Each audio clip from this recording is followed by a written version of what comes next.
Thalita Latief diduga selingkuh suaminya. Istri sah Ican geram beberkan bukti check-in hotel.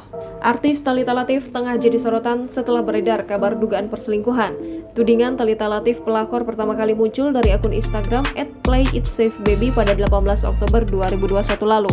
Dalam unggahannya, terlihat seseorang yang menceritakan kronologis terciduknya perselingkuhan artis berinisial TL dengan suami orang. Namun dilansir dari YouTube KH Infotainment pada 19 Oktober 2021, Thalita akhirnya buka suara soal isu yang menyeret namanya itu.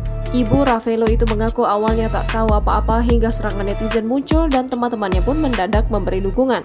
Thalita lantas menegaskan bahwa dirinya dan Ican memang tak memiliki hubungan spesial seperti yang dituduhkan. Pasalnya selama ini, menurut penuturan Thalita, ia dan Ican hanyalah teman lama sehingga tak mau berita semacam ini membuat nama keduanya hancur. Ibu satu anak itu memilih bungkam karena tak mau memperkeruh masalah, mengingat ia adalah seorang single parent yang hidup bersama anak. Sebelumnya dilansir dari Great Fame, akun Instagram @playitsafe juga sempat membagikan tangkapan layar pesan yang dikirim wanita diduga istri sah Ican. Istri sah Ican mengatakan dirinya mulai curiga karena suaminya dan Thalita semakin intens berkomunikasi. Bahkan keduanya sempat kepergok menginap di kamar hotel yang sama hingga akhirnya hubungan gelap itu terbongkar. Istri sah Ican menegaskan dirinya memiliki banyak bukti adanya hubungan gelap suaminya dengan janda Dennis Lila itu. Jangan lupa subscribe, share, komen, dan like ya!